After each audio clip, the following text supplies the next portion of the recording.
दुर्गे मैया की जय। जय माता दी दोस्तों, बहुत बहुत स्वागत है आप सभी का मेरे YouTube चैनल पर। आप सभी को चैत्र नवरात्रि की हार्दिक शुभकामनाएं। माता रानी आप सभी पर अपना आशीर्वाद बनाए रखे। दोस्तों, आज की इस वीडियो में मैं आपको बताने वाली हूँ कि नवरात्रि के पहले दिन कलश स्थापना कैसे करनी है, और अगर आप नवरात्रि के 9 दिन तक अखंड ज्योति जलाने वाले हैं तब आपको किन किन बातों का ध्यान रखना है। कलश स्थापना करते समय अक्सर लोग बहुत सारी गलतियां कर जाते हैं, जिसकी वजह से नवरात्रि की पूजा का पूरा फल नहीं मिल पाता है। ऐसे में आपको पूरी जानकारी होनी चाहिए कि कलश स्थापना किस तरह से की जाती है। दोस्तों, कुछ जगह पर कलश स्थापना को घट स्थापना के नाम से भी जानते हैं। दोस्तों, आज की इस वीडियो में मैं आपको डेमो करके तो नहीं दिखा पाऊंगी, लेकिन पूरी कोशिश मेरी रहेगी कि जो भी विधि मैं आपको बताने जा रही हूँ उसके अनुसार आप कलश स्थापना कर पाएं। कोई भी पूजा प्रारंभ करने से पहले गणपति भगवान का ध्यान किया जाता है, उनकी पूजा की जाती है, उसके बाद ही अपनी पूजा प्रारंभ की जाती है। दोस्तों, कलश को गणपति भगवान का प्रतीक माना जाता है, इसलिए आप जब भी पूजा करें सबसे पहले गणपति देवता को नमन कर लें। और सबसे पहले जान लेते हैं कि घट स्थापना यानी कि कलश स्थापना करने के लिए कौन कौन सी सामग्री होना जरूरी है। इसके लिए आपको चाहिए मिट्टी का कलश। अगर आप ज्वारे बोते हैं तब मिट्टी की एक चौड़ी प्लेट भी आपको चाहिए। कलश को ढकने के लिए मिट्टी का ही ढक्कन भी लेना है जो कलश के मुंह के साइज का हो। दोस्तों, वैसे तो आपको मिट्टी के कलश की ही स्थापना पूजा में करनी चाहिए, लेकिन अगर आप ऐसा नहीं करना चाहते तब आप तांबे के कलश की स्थापना कर सकते हैं। कलश के नीचे प्लेट में बोने के लिए आपको 7 तरह के अनाज चाहिए। 7 तरह के अनाज अगर आप नहीं बो सकते हैं तब आप केवल ज्वार बो सकते हैं या फिर गेहूं बो सकते हैं। शुद्ध मिट्टी चाहिए, मौली जिसे रक्षा सूत्र या कलावा भी कहते हैं, सुपारी, चांदी, सोने का सिक्का या चांदी का सिक्का कलश में डालने के लिए, या फिर आप केवल नॉर्मल सिक्का भी कलश में डाल सकते हैं। कलश के ऊपर रखने के लिए अशोक या आम के 5 पत्ते जिन्हें पल्लव कहते हैं, जो कि एक ही डंडी से जुड़े हुए होने चाहिए। साफ धुले हुए पत्ते आपको चाहिए। ध्यान रखना है कि कोई भी पत्ता कहीं से भी खंडित नहीं होना चाहिए, टूटा हुआ नहीं होना चाहिए, सूखा हुआ मुरझाया हुआ नहीं होना चाहिए। साबुत हल्दी की 7 गांठ, चावल, जटा वाला नारियल यानी कि पानी वाला नारियल, चुनरी, फूलों की एक माला और कुछ ताजे फूल, कुमकुम, रोली और दूब। दोस्तों, ये तो जरूरी चीजें हैं जो कि आपको कलश स्थापना के लिए एकत्रित करनी है। अब जानते हैं कि कलश स्थापना आपको किस तरह से करनी है। इसके लिए आप नवरात्रि की सुबह पहले दिन स्नान करके साफ वस्त्र धारण कर लें। सीधे जमीन पर बैठकर कभी भी आपको पूजा नहीं करनी चाहिए। इसके लिए आप कुश का बना हुआ आसन या फिर ऊनी आसन पर बैठकर पूजा कर सकते हैं। ध्यान रखना है कि आपका मुंह पूजा करते समय उत्तर दिशा में या फिर पूर्व दिशा में होना है। सबसे पहले गणेश भगवान का ध्यान करें, माँ दुर्गा का आह्वान करें, उन्हें आमंत्रित करें कि पूरे 9 दिन तक वह आपके घर में विराजमान रहें। कलश स्थापना करने से पहले आपको गणपति भगवान का ध्यान करना है, माँ दुर्गा का ध्यान करना है और साथ ही सभी 9 ग्रहों का भी ध्यान आपको करना है। अपने सभी इष्ट देवी देवताओं का भी ध्यान आपको करना है। अब आपको एक साफ सुथरी जगह पर गंगा जल छिड़क कर उसे पवित्र कर लेना है। आप पहले मिट्टी के चौड़े बर्तन में मिट्टी डालकर उसमें जौ या जो भी 7 तरह के अनाज आपके पास हैं उन्हें डाल दीजिए। इसके बाद एक बार फिर से थोड़ी थोड़ी मिट्टी उसके ऊपर डाल दीजिए। अगर आपको जौ ना मिल पाए तब आप गेहूं भी डाल सकते हैं। आप जिस जगह पर भी पूजा करना चाहते हैं उस जगह पर आपको मिट्टी के बर्तन को अब रख देना है। ध्यान रखना है कि मिट्टी आपको छानकर ही डालनी है ताकि उसमें कोई भी कंकड़ पत्थर ना रह पाए, जिससे आपके बोए हुए ज्वारे अच्छी तरह से उग जाएं। दोस्तों, अब हमें करनी है कलश स्थापना। अगर आप मिट्टी का कलश ले रहे हैं तो उसे आप एक दिन पहले कुछ घंटे के लिए पानी में डालकर रख दीजिए ताकि जितना भी उसे पानी सोखना है वो पानी सोख ले। उसके बाद कलश के मुंह पर, जिसे मौली या कलावा कहते हैं, उसे आपको बांध देना है। कलश पर रोली से स्वास्तिक का चिन्ह बनाना है, तिलक लगाना है। अब इस कलश को मिट्टी के चौड़े बर्तन में बीचों बीच थोड़ी सी जगह बनाकर उसमें स्थापित कर देना है। साफ जल कलश में भरना है। आप चाहे तो पूरा गंगा जल भी भर सकते हैं और नहीं तो साफ जल में ही थोड़ा सा गंगा जल मिलाकर आप डाल सकते हैं। अब जो भी सिक्का आपके पास है उसे इस कलश में आपको डालना है। अब साबुत हल्दी की 7 गांठें और सुपारी आपको इस कलश में डालनी है। एक एक करके सारी सामग्री आपको इस कलश में डालनी है, जो मैं अब आपको बताऊंगी। लेकिन ध्यान रखना है कि सामग्री कलश में डालते समय आपको मन ही मन माँ दुर्गा के मंत्रों का जाप करना है, नहीं तो आप केवल ओम दुंग दुर्गाए नमः इस मंत्र का लगातार जाप करते रह सकते हैं। अब आप दूब और इसके साथ ही चावल कलश में डालिए। इसके साथ ही माता रानी को इत्र बहुत प्रिय होता है, इसलिए आप चाहें तो थोड़ा सा इत्र भी कलश में जरूर डालें। अब आपको सबसे पहले इसमें आम या अशोक के जो भी 5 पल्लव आपके पास हैं उन्हें स्थापित करना है, उन्हें कलश के अंदर डालना है। उसके बाद जो मिट्टी का ढक्कन आपके पास है उसे कलश के ऊपर इस तरह से रख देना है कि पत्ते मुड़े भी नहीं और कलश के चारों तरफ फैल भी जाएं। ढक्कन के ऊपर आपको अखंडित चावल रखने हैं। कभी भी खाली ढक्कन आपको कलश के ऊपर नहीं रखना चाहिए। इसके ऊपर अब हमें स्थापित करना है जटा वाला नारियल।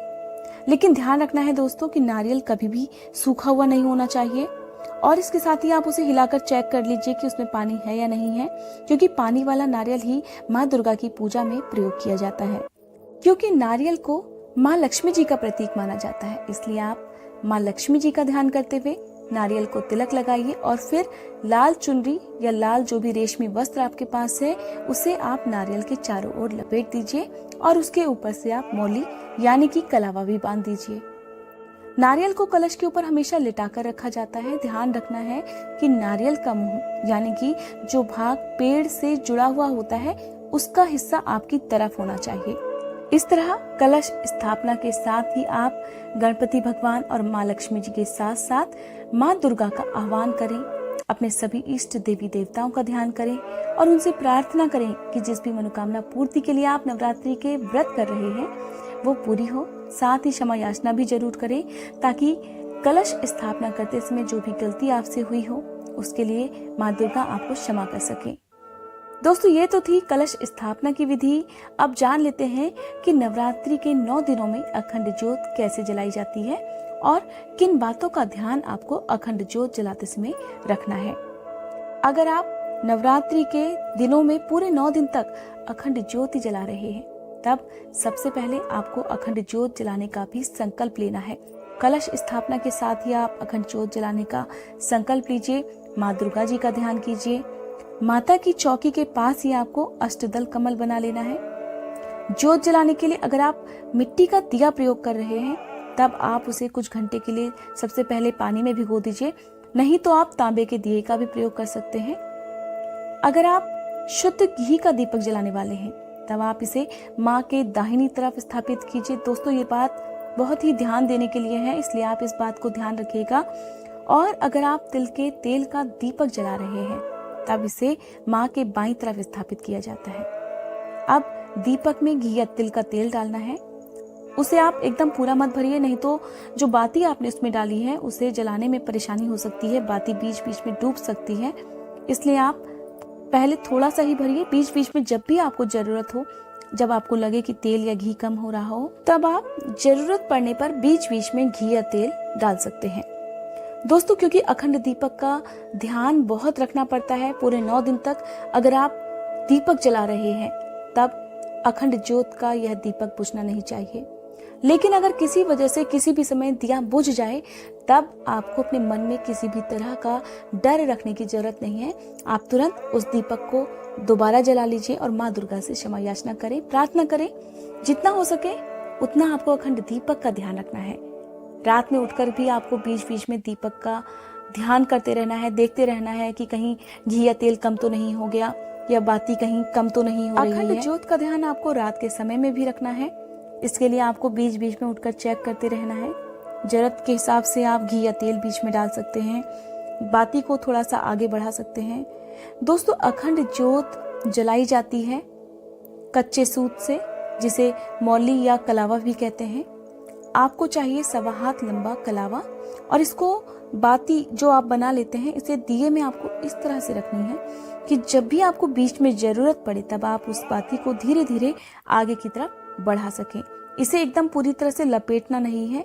जिस तरह से कलावा होता है आप उसे उसी तरह से गोलाई में बनाकर दिए के अंदर रख सकते हैं। दोस्तों, कभी भी अखंड ज्योत की जो बाती होती है उसे बार बार बदला नहीं जाता है, इसीलिए मैंने आपको कच्चे सूत या फिर कलावे की बाती बनाने के लिए बताया है, जो कि 1.25 हाथ लंबी ही होनी चाहिए।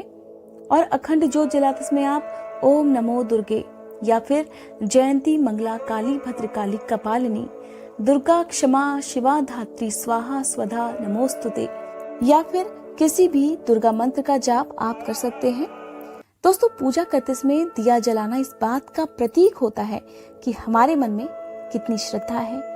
पूजा में दिया जलाने से हमारे मन की बातें हमारे इष्ट देवी देवताओं तक आसानी से पहुंच जाती हैं। दोस्तों, अब अखंड ज्योत भी जल चुकी है, आपको इस दीपक की भी पूजा अब करनी है। अखंड ज्योत के दीपक को अक्षत कुमकुम अर्पित करना है, फूल अर्पित करना है। दिए के चारों तरफ आपको फूलों से सजाना है। आप चाहें तो दिए के चारों तरफ आप पहले से ही रंगोली भी बना सकते हैं, क्योंकि नवरात्रि के दिनों में रंगोली बनाना बहुत ही शुभ माना जाता है।